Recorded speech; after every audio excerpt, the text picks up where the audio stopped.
آگے کرتے ہیں بس ٹھیک ہے.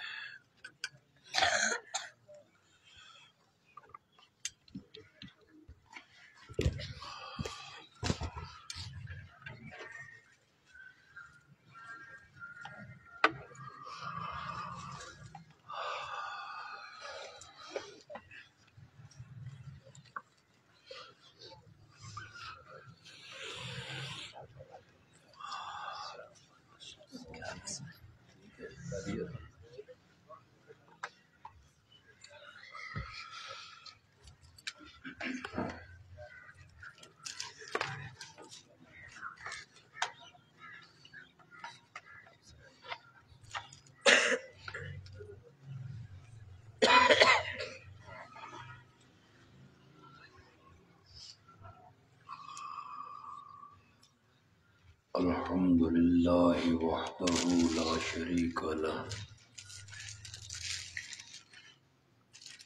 والصلاة والسلام علی من لا نبی بعدہ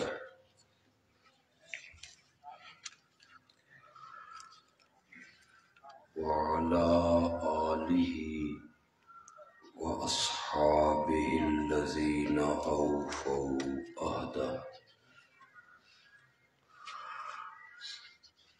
اما بعد،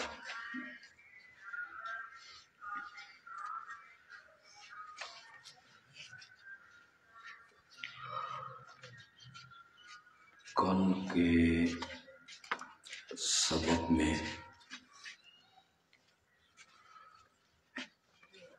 مسئلہ الہ کے لیے چند بنیادی باتیں میں نے آپ کو سمجھائیں.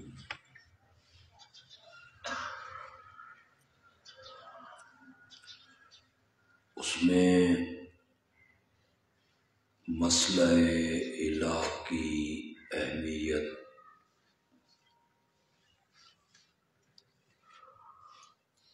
مشرکین عرب کے عقائد اور نظریات،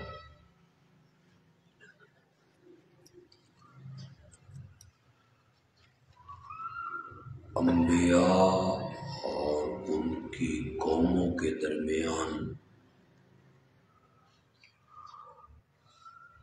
اختلاف اسی نقطے پہ رہا کہ انبیاء یہ منوانا چاہتے تھے کہ لا الہ الا اللہ، اور ان کے مخالفین کہتے کہ اللہ بھی الہ ہے اور اللہ کے سوا اور بھی الہ ہیں.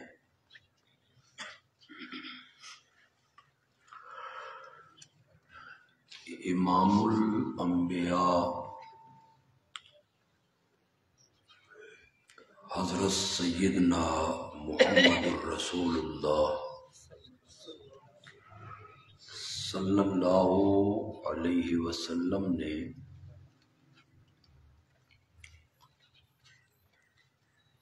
اعلان نبوت کے پہلے دن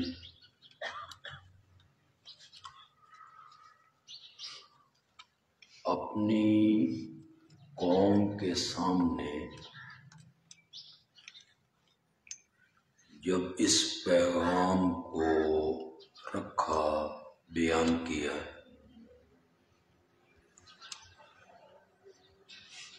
آپ کی پہلی دعوت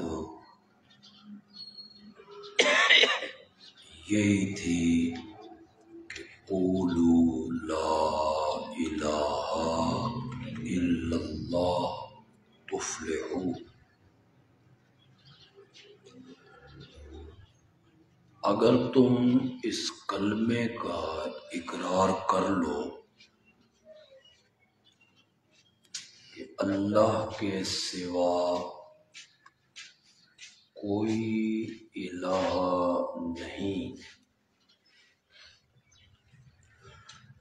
تم دنیا میں بھی اور آخرت میں بھی کامیاب ہو جاؤ گے۔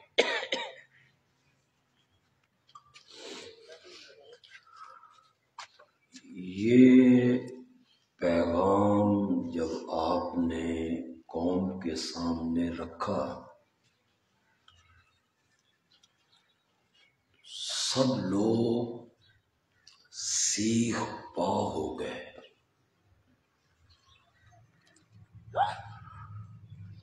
غصے سے پاگل ہو گئے۔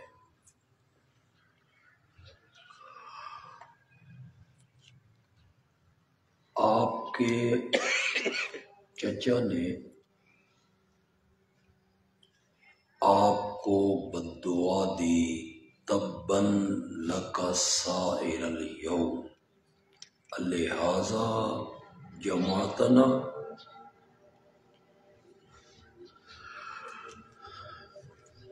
تیرا سارا دن برباد ہو جائے۔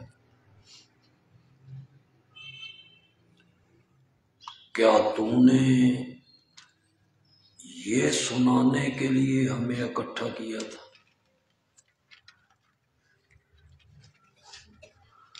پتھروں کی بارش ہو گئی۔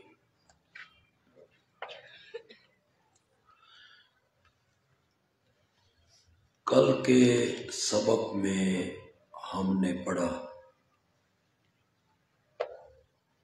کہ یہ کلمہ سن کے انہوں نے آپ کو کذاب کہا، مجنون کہا، شاعر ہونے کا طعنہ دیا، ساحر کہا، جادوگر۔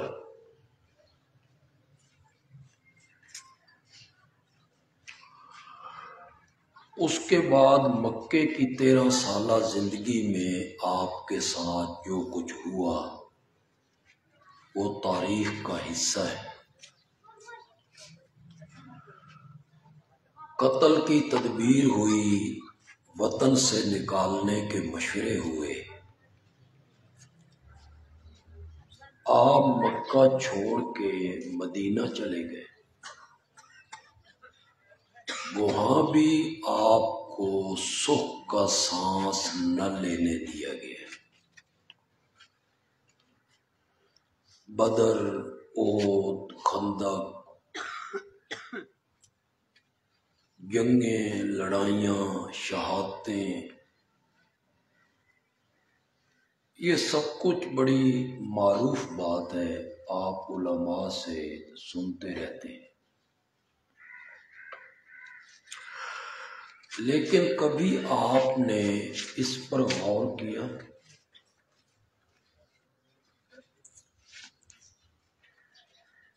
کہ یہ جو آپ کی دعوت تھی لا الہ الا اللہ، اس میں دور دور تک کہیں اس بات کا تذکرہ ہو کہ 360 بت جو تم نے بیت اللہ میں رکھے ہوئے ہیں ان کے سجدے نہ کرو،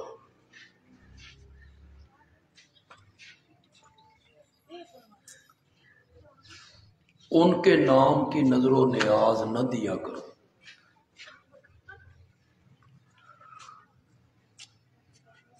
انہیں مصائب میں نہ پکارا کرو، وہ تمہاری پکاریں سن نہیں سکتے، تمہارا نفع نقصان ان کے ہاتھ میں نہیں ہے،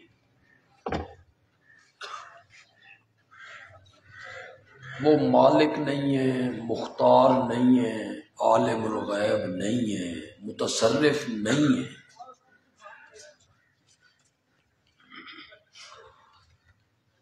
کیا اس کلمے میں دور دور تک اس بات کا کوئی تذکرہ تھا؟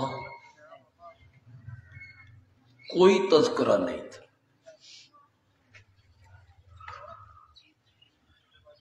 میرا نبی ان کے ٹھاکروں کا نام نہیں لیتا، یہ نہیں کہتے کہ وہ تمہاری پکاریں نہیں سنتے، وہ عالم الغیب نہیں ہے، مختار کل نہیں ہے، ان کے نام کی نظر و نیاز نہیں ہے۔ جب میرے نبی نے یہ سب کچھ نہیں کہا اور صرف اتنا کہا لا الہ الا، پھر ان لوگوں کو اتنی تکلیف کیوں ہوئی؟ وہ سیخ پاک کیوں ہو گیا یہ کلمہ سن کے لا الہ الا؟ یہ ایک سوال تو ہے۔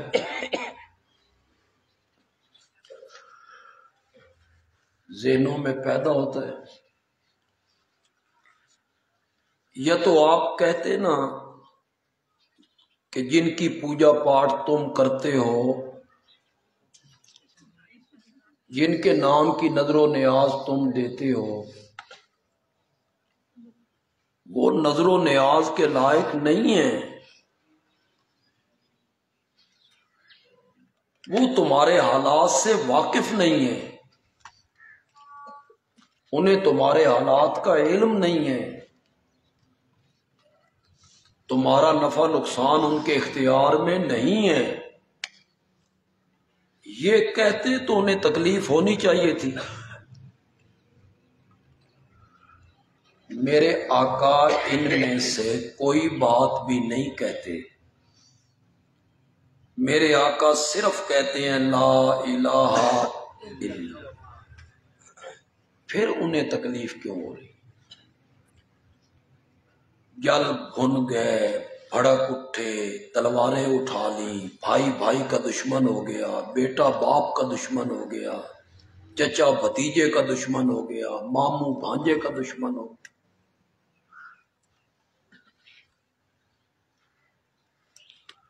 جواب اس کا یہ ہے کہ وہ عربی دان تھے، عربی ان کی مادری زبان تھی، وہ الہ کا معنی جانتے تھے، ان کی زبان کا لفظ تھا نا، انہیں پتا تھا الہ کون ہوتا ہے، انہیں یہ علم تھا کہ الہ کی صفتیں کیا ہیں۔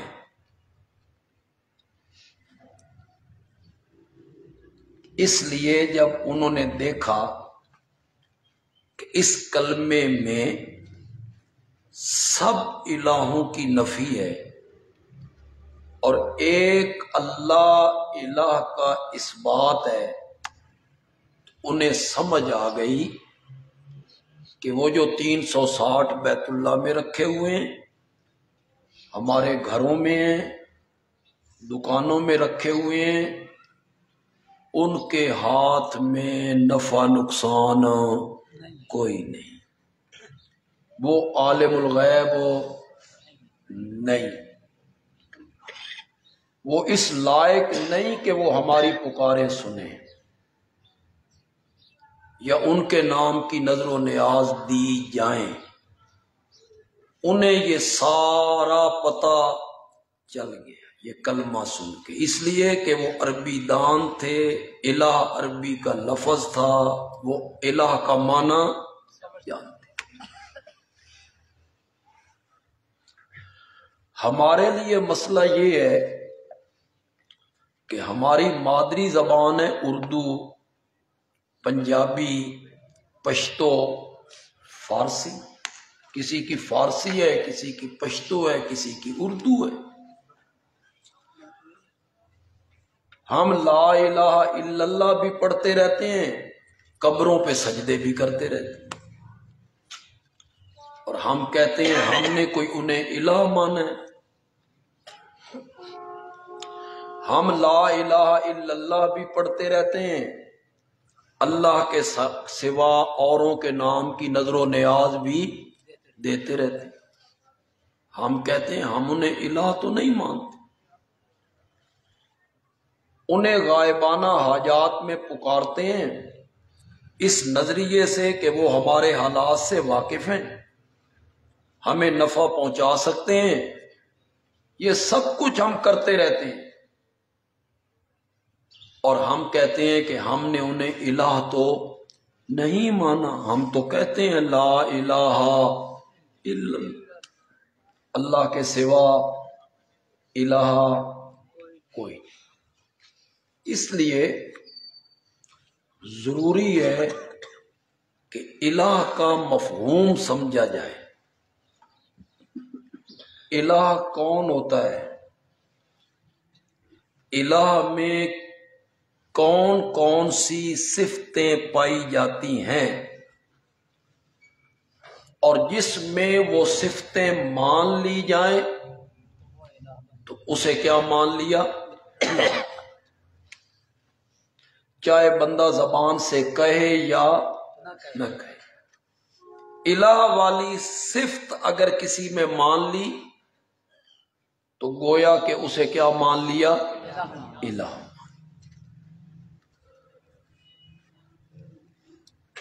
ہم نے زیادہ سے زیادہ ترجمہ کیا کیا ہے؟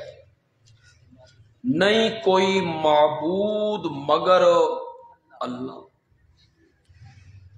معبود تو پھر عربی کا لفظ ہے، الہ بھی عربی، اور اس کا جو ہم نے ترجمہ کیا وہ بھی عربی. اب ایک عام پنجابی کو کیا پتا ہے کہ معبود کون ہوتا ہے؟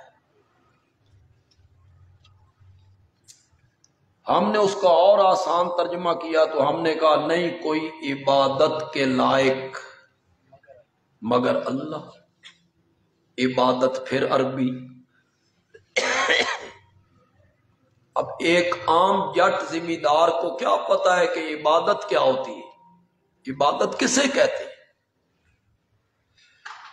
کسی نے اور زیادہ آسان کیا تو اس نے کہا نہیں کوئی پرستش کے لائق مگر اللہ. پرستش فارسی. اب اٹک کا رہنے والا فارسی تو نہیں جانتا، اسے کیا پتا ہے کہ پرستش کیا ہوتی ہے؟ تو فارسی جاننے والا سمجھے گا نہیں. کسی نے کہا نہیں کوئی پوجا کے لائق مگر اللہ. پوجا تو ہندی ہے، اور ہندی نہ آپ کو آتی ہے نہ مجھے آتی. ہمیں کیا پتا ہے کہ پوجا کا کیا مفہوم ہے ہندی میں؟ ہم تو پنجابی ہیں، اردو جاننے والے ہیں. اس لیے ان زبانوں میں اس کا ترجمہ ہوا اور لوگوں کو الہ کے مفہوم کی سمجھ نہ آئی. تو ضروری ہے کہ لوگوں کو سمجھایا جائے الہ کون ہوتا ہے، اور سمجھایا بھی جائے رب کے قرآن کے انداز میں. قرآن اس کی تائید کرے، قرآن بتائے کہ الہ یہ ہوتا ہے.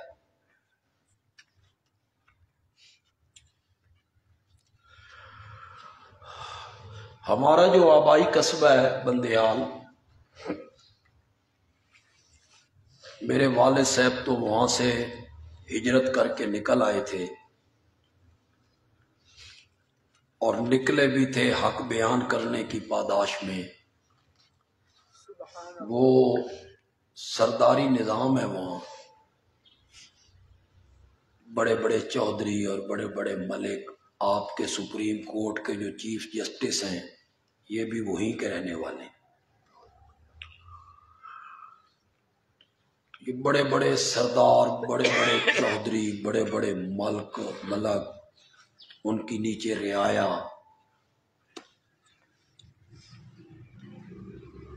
تو ہجرت کی تھی میرے والد صاحب، اور اللہ کا شکر ہے کہ ہجرت کی تھی، ورنہ ہم نے بھی وہاں انہی ملکوں اور سرداروں کی جی جی کرنی ہوتی تھی، اللہ کی تا جان چھوٹ گئی۔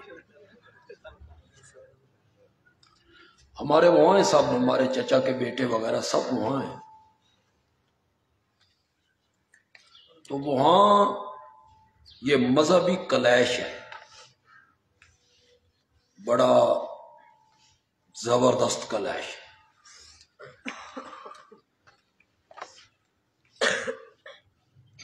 چوتھی نسل سے آ رہا ہے، چوتھی نسل سے، اس میں لڑائیاں ہوتی ہیں، جھگڑے ہوئے، مناظرے ہوئے، مباہلے ہوئے۔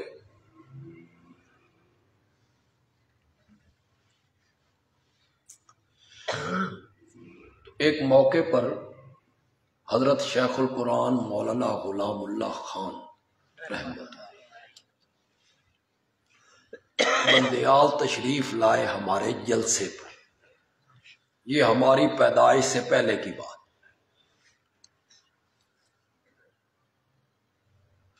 اس وقت جلسے ہوتے تھے 3 دنوں کے،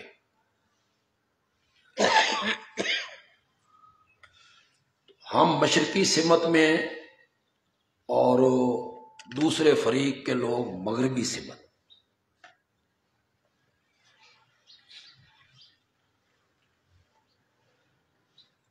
وہ بھی اہل علم لوگ ہیں، اور جس عالم کی میں بات کروں گا وہ تو اچھے صاحب علم تھے، ہے ان کا دوسرے مسلک سے تعلق۔ حضرت شیخ القرآن رحمت اللہ علیہ کو پتہ نہیں کیا سوجی کہ یہ تنے تنہا اکیلے ان کی مسجد میں پہنچ گئے۔ ہم اس محلے میں نہیں جاتے تھے، وہ تنے تنہا، نہ کسی کو بتایا، مسجد میں۔ مسجد کے باہر 2 ملک صاحب کھڑے تھے، انہوں نے کہا میں کیمبل پور سے آیا ہوں، یہ اٹک کا نام کیمبل پور تھا، پنڈ کا نمبردار ہوں، ایک مسئلے میں پریشان ہوں، مولوی صاحب کہاں ہیں، میں نے ان سے مسئلہ پوچھنا ہے۔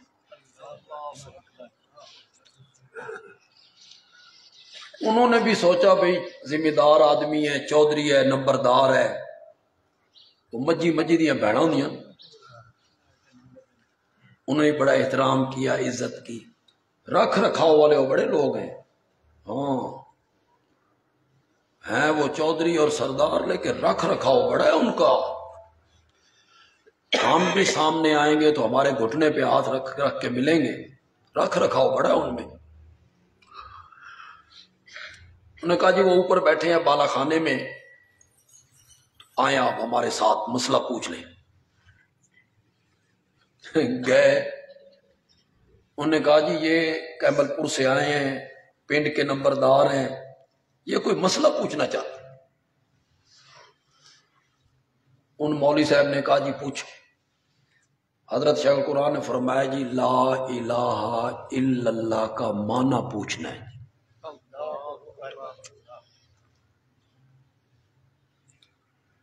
ہو سکے تو ایڈا وڈا ہو گیا تین حالے کلمے دا معنی نہیں آتا۔ شیخ نے فرمایا جی ساری زندگی حال واہ واہ کے فرصت نہیں ملی، آج میں یہاں آیا تھا ایک کام کے سلسلے، میں نے کہا چلو کلمے کا معنی بھی سمجھ۔ اس نے کہا جی نہیں کوئی معبود مگر اللہ۔ حضرت شیخ نے فرمایا نہیں کوئی یہ میری زبان کا لفظ ہے، مجھے سمجھ آ گئی کہ نہیں کوئی کا کیا مطلب ہے، مگر یہ میری زبان کا لفظ ہے، مجھے سمجھ آ گئی کہ مگر کا کیا معنی ہے۔ مولانا یہ معبود کیا ہے، یہ تو مجھے سمجھ نہیں آئی، یہ تو میری زبان کا لفظ نہیں۔ اس نے کہا نہیں کوئی عبادت کے لائق مگر، میں نے کہا نہیں کوئی عبادت نہیں، کوئی سمجھ آ گئی، لائق سمجھ آ گئی، یہ عبادت کیا ہے، عبادت کیا ہے؟ اس نے کہا نہیں کوئی پوجا کے لائق مگر اللہ، وہ اپنی طرف سے سمجھ رہا تھا کہ میں تشریح کر رہا ہوں الہ کی۔ میں نے کہا جی نہیں کوئی مگر، سب سمجھ آ گئی، پوجا کی مجھے سمجھ نہیں، پوجا کسے کہتے، یہ میری زبان کا لفظ نہیں۔ اسے بھی اب کچھ سمجھ آ گیا بھی یہ جٹ نہیں، یہ یملا بنے ہوئے، یہ گلا کر رہا نا، جٹ نہیں۔ اس نے کہا نہیں کوئی پرستش کے لائق مگر اللہ۔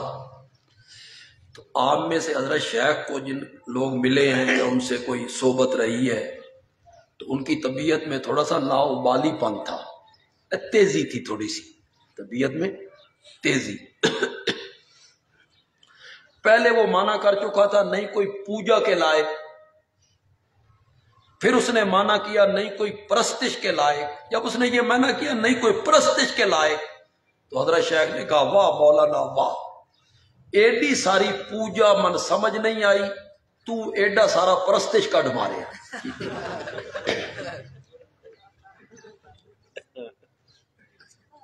اب اسے سمجھ آ گئی بھئی اے جٹ نہیں۔ اس کو پتا تھا بھئی آج جو بندیوں کا جلسہ ہے، غلام اللہ خان آیا ہے، اسے کچھ سمجھ آ گئی۔ اس نے کہا تو غلام اللہ خان تے نہیں؟ انہوں نے کہا تم اسے چھوڑو کہ میں کون ہوں، مجھے الہ کا معنی بتا۔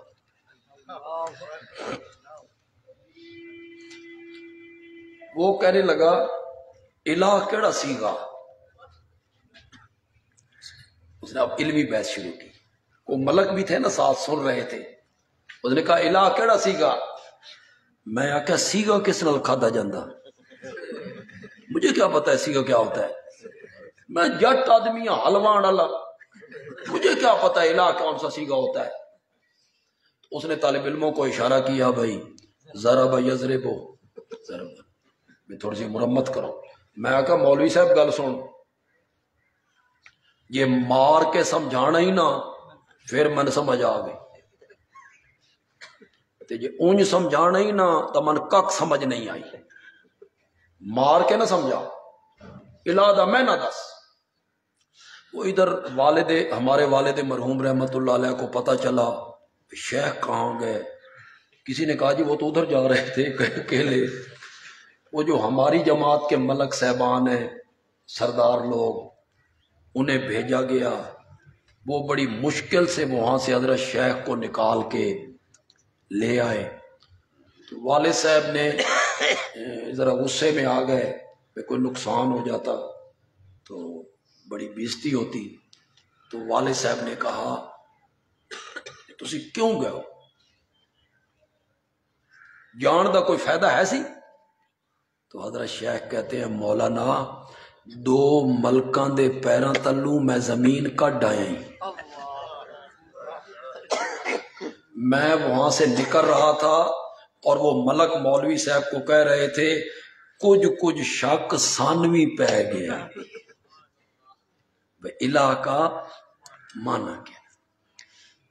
تو الہ کا مفہوم جب تک سمجھ نہیں آئے گا الہ کون ہوتا ہے اس وقت تک کلمے کی سمجھ نہیں آئے گی اور شرک کی سمجھ بھی نہیں آئے گی، ورنہ لوگ قبروں پہ سجدے کرتے رہیں گے اور لا الہ الا اللہ پڑھتے رہیں، غیر اللہ کی نیازیں دیتے رہیں گے اور لا الہ الا اللہ پڑھتے رہیں گے، اس لیے کہ ان کو الہ کے معنی کا پتہ نہیں۔ میں تفصیل میں نہیں جاؤں گا، میں بڑے اختصار کے ساتھ، اگر مجھے اللہ نے توفیق بخشی تو میں آپ کو الہ کا معنی بڑے عام فہم انداز میں سمجھا دوں گا انشاءاللہ، اور قرآن کے رنگ میں سمجھاؤں گا انشاءاللہ۔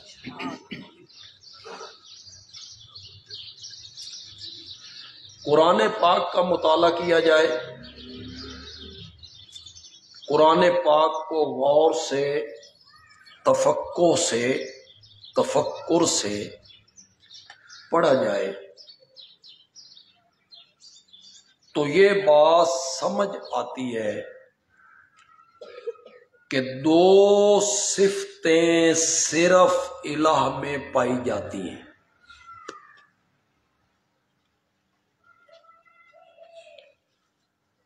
دو صفتیں صرف الہ میں پائی جاتی ہیں،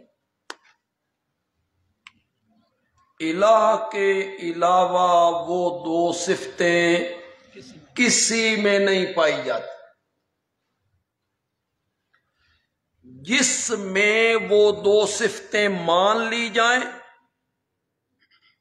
یا ان میں سے ایک صفت مان لی جائے تو اسے کیا مان لیا؟ الہ مان لیا۔ پھر سمجھیے گا، قرآن میں جب قرآن کے حوالے پیش کروں گا تو پھر بات کھل جائے گی انشاءاللہ۔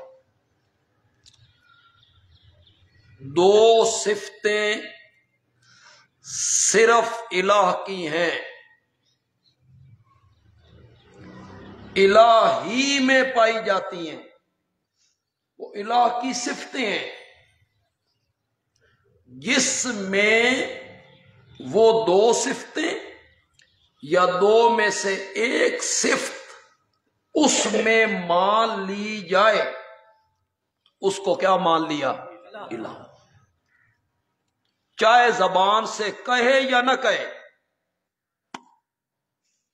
پڑھتا رہے زبان سے لا الہ الا، کہتا رہے میں کوئی کسی اور کو الہ مانتا ہوں، کہتا رہے، لیکن اگر وہ دو صفتیں یا ان میں سے ایک صفت کسی نبی میں، ولی میں، فرشتے میں، جن میں اگر وہ صفات مان لی جائیں گی تو اسے کیا مان لیا؟ یہ جو میں کہہ رہا ہوں نا کہ زبان سے کہے یا نہ کہے، اس کی میرے پاس بڑی زبردست دلیل ہے۔ میں نے کل سورۃ توبہ کی آیت نمبر 31 آپ کو دکھائی تھی۔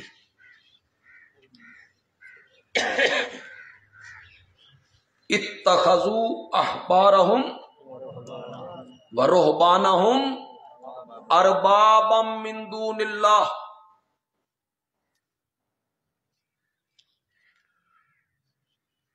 انہوں نے اپنے علماء کو اور اپنے درویشوں کو رب بنا لیا، رب من دون اللہ، اللہ کے سوا۔ اس دلیل کو ذہن میں رکھیں، اسے نوٹ کریں، یہ صرف میں آپ کو بتا رہا ہوں۔ یہ مسئلہ الہ کے لیے بڑی زبردست دلیل ہے۔ کس بات پہ دلیل ہے؟ کہ زبان سے چاہے انہیں الہ کہے یا نہ کہے، بے شک وہ کہے لا الہ الا اللہ، کہتا رہے میں کوئی کسی نبی کو الہ مانتا ہوں، میں تو نہیں الہ مانتا، کہتا رہے، لیکن اگر الہ والی وہ دو صفتیں یا ان میں سے ایک صفت کسی نبی ولی میں مان لے گا، اسے کیا مان لیا؟ چاہے زبان سے کہے یا، اس پر میں دلیل پیش کر رہا ہوں۔ انہوں نے اپنے علماء کو اور درویشوں کو اللہ کے سوا رب بنا، مشہور سخی حاتم تائی عیسائی تھا. اس کا بیٹا عدی میرے نبی کے خلاف فوجیں لے کے آیا، شکست کھائی. پھر اللہ نے عدی کو ایمان کی توفیق دے دی. اسے کہتے ہیں عدی ابن حاتم رضی اللہ تعالی عنہ. یہ حضرت عدی جب مسلمان ہوئے، انہوں نے یہ آیت پڑھی، عیسائیوں نے اپنے اپنے مولویوں کو اور پیروں کو اللہ کے سوا رب بنا لیا. یہ آیت عدی نے پڑھی، اس کے پاؤں تلے سے زمین نکل گئی. وہ میرے آقا کے پاس آیا، آ کے کہنے لگا یا رسول اللہ، یہ قرآن کیا کہتا ہے؟ عیسائیوں نے اپنے مولویوں اور پیروں کو رب بنا لیا. میں عیسائی مذہب چھوڑ کے آیا ہوں، میں عیسائیت میں رہا ہوں. کوئی عیسائی اپنے مولویوں اور پیروں کو رب نہیں کہتا، اور یہ قرآن کہتا ہے کہ انہوں نے اپنے مولویوں اور پیروں کو کیا بنا لیا؟ رب بنا لیا. ہم نے تو اپنے مولویوں پیروں کو کبھی رب نہیں کہا، ہم میں سے کسی نے ان کو رب نہیں مانا. میرے آقا نے فرمایا عدی یہ بتاؤ، جس چیز کو تمہارے مولوی اور پیر حلال کہہ دیتے تھے، تم بغیر دلیل کے اسے حلال مان لیتے تھے؟ اس نے کہا جی بالکل. اور جس چیز کو تمہارے مولوی اور پیر حلال کہہ دیتے تھے، تم بغیر دلیل کے اسے حلال مان لیتے تھے؟ اس نے کہا جی بالکل. میرے آقا نے فرمایا یہی معنی ہے رب بنانے کا. کوئی تو سمجھ بھی آئی کہ کوئی نہیں آئی؟ یہی معنی ہے رب. کیا مطلب؟ حلال حرام کرنا یہ صفت کس کی ہے؟ جب اللہ کے سوا کسی اور میں مانی تو اس کو کیا بنا لیا؟ چاہے زبان سے کہے یا رب تو وہ بھی نہیں کہتے تھے. دو صفتیں صرف الہ کی ہیں. میں اس پر قرآن پاک کی آیتیں پیش کروں گا، لیکن میں آپ کو مفہوم اس کا سمجھا لوں. دو صفتیں صرف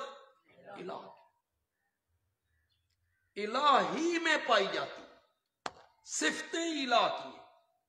جس میں وہ دو صفتیں یا دو میں سے ایک صفت مان لی جائے اسے کیا مان لیا؟ الہ. چاہے اسے زبان سے الہ کہے یا. پہلی صفت وہ عالم الغیب ہے، پہلی صفت ہے. اسے تسلط غیبی حاصل ہے. تسلط غیبی تھوڑا سا مشکل ہو گیا، طلبہ تو سمجھ گئے ہوں گے. غیبی تسلط، بہت سارے اشکال ختم ہو جائیں گے. یہ جو اشکال پیش کرتے رہتے ہیں نا لوگ، اشکال ختم ہو جائیں گے.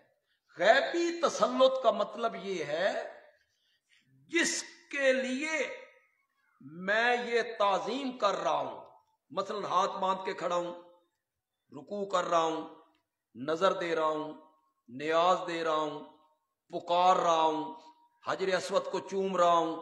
جس کے لیے میں یہ تعظیم کر رہا ہوں میں اس کو نہیں دیکھ رہا اور وہ مجھے دیکھ رہا ہے. یہ کیا ہے؟ تسلط غیبی. اب باقی سارے اشکال ختم ہو گئے. یہ جتنے لوگ ڈھکوسلے پیش نہیں کرتے رہتے، یہ سارے ختم ہو گئے. پہلی صفت وہ عالم الغیب ہے، میری نظر نیاز دینے سے واقف ہے، وہ جانتا ہے میری پکار کو ہر جگہ سے سنتا ہے، یہ پہلی صفت ہے۔ دوسری صفت وہ مختار کل ہے، متصرف فی الامور ہے، میرا نفع نقصان اس کے ہاتھ میں ہے، نفع پہنچانا چاہے اس کی مرضی، نقصان دینا چاہے اس کی مرضی، وہ قادر ہے، متصرف ہے، مختار ہے۔ یہ دو صفتیں صرف اور صرف کس میں پائی جاتی ہیں؟ الہ میں، الہ میں۔ یہ دو صفتیں کس کی ہیں؟ میں جب پیش کروں گا قرآن تو بات ساری کھل جائے گی انشاءاللہ۔ یہ دو صفتیں صرف اور صرف کس کی ہیں؟ اگر اللہ کے سوا کسی کو عالم الغیب مان لیا تو اسے کیا مان لیا؟ الہ مان لیا۔ اگر اللہ کے سوا کسی اور کو متصرف الامور، مختار کل، بگڑیاں بنانے والا، نفع نقصان کا مالک، کھوٹی قسمتیں کھری کرنے والا سمجھ لیا تو اسے کیا مان لیا؟ الہ۔ سمجھ آپ کو آ گئی یا اگلی بھی گئی؟ دو صفتیں صرف کس کی ہیں؟ عالم الغیب ہونا، مختار کل۔ اسے تھوڑی سا اور کھول دیتا ہوں۔ الہ کا معنی ہم کرتے ہیں معبود، اسے اور آسان کرتے ہیں تو پھر کہتے ہیں نہیں کوئی عبادت کے لائق مگر اللہ۔ تو بات ساری آ کے اڑ گئی عبادت پر۔ الہ کا معنی معبود، معبود کون ہوتا ہے جس کی کیا کی جائے؟ عبادت کیا ہے؟ جب سمجھ آ گئی نا بھئی عبادت کیا ہے تو فوراً سمجھ آ گئی کہ آ جائے گی کہ معبود کون ہے۔ عبادت کا سمجھنا بہت ضروری۔ عبادت کی تعریف کیا ہے؟ بڑے بڑے علماء، بڑے بڑے مشائخ، بڑے بڑے نام ہیں، انہوں نے عبادت کی تعریف کی انتہائی تذلل، انتہائی عاجزی، انتہائی خشوع۔ یہ عبادت کی تعریف۔ ہم نے کہا نہیں، یہ جامع تعریف نہیں، ایسی تعریف کرو جو اپنی تمام جزیات پر صادق ہے۔ عبادت ایک ایسی کلی ہے، تھوڑی جی منطق کی زبان استعمال کر لیں، عبادت ایک ایسی کلی ہے جس کی ایسی تعریف کی جائے جو اپنی تمام جزیات پر کیا ہے؟ جزیات کیا؟ اقسام۔ جزیات کیا؟ نماز کیا ہے؟ عبادت۔ سجدہ کیا ہے؟ عبادت۔ روزہ کیا ہے؟ عبادت۔ زکوٰۃ دینا کیا ہے؟ عبادت۔ قربانی کیا ہے؟ عبادت۔ حج کیا ہے؟ عبادت۔ طواف کیا ہے؟ عبادت۔ حجر اسود کو چومنا عبادت۔ صفا مروہ کے درمیان دوڑنا عبادت۔ احرام کا باندھنا، عورت کا عدت میں بیٹھنا، ایسی تعریف کرو نا جو تمام اقسام پر یکساں صادق ہے۔ انتہائی خشوع، انتہائی تذلل، انتہائی عاجزی، یہ کیسی تعریف ہوئی؟ آپ بتائیں جو عاجزی سجدے میں پائی جاتی ہے وہی عاجزی احرام باندھنے میں پائی جاتی ہے؟ یہ تو کوئی جامع تعریف نہ ہوئی۔ ایسی جامع تعریف جو تمام اقسام کو محیط ہو، وہ تعریف کی علامہ ابن قیم رحمت اللہ علیہ نے مدارج السالکین میں، جسے پسند کیا رئیس المفسرین مولانا حسین علی الوانی رحمت اللہ علیہ نے، اور اسے پھر نقل کیا تفسیر جواہر القرآن میں حضرت شیخ القرآن مولانا غلام اللہ خان رحمت اللہ علیہ نے، اور وہ جو تعریف ہے عبادت کی عین قرآن کے مطابق ہے اور عقل کے مطابق، ایسی تعریف کی علامہ ابن قیم۔ علامہ ابن قیم کہتے ہیں العبادت و عبارت عن الاعتقاد والشعور بأن للمعبود سلطة غیبیة ما فوق الاسباب یقدر بها على النفع والضرر فكل دعاء وثناء وتعظیم يصدر بهذا الاعتقاد فهي عبادت۔ عربی عبارت تو میں نے ذرا لمبی پڑھ دی ہے، مفہوم میں بالکل مختصر کر دیتا۔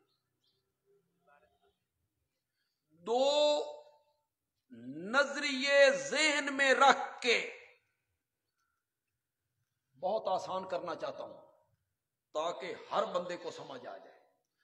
دو نظریے، دو عقیدے ذہن میں رکھ کے آپ جو تعظیم کریں گے، وہ دو عقیدے اس تعظیم کو عبادت بنا دیں گے۔ کتنے عقیدے؟ دو نظریے ذہن میں رکھ کے جو تعظیم بھی آپ کریں گے، وہ دو عقیدے، دو نظریے اس تعظیم کو کیا بنائیں گے؟ عبادت بنائیں۔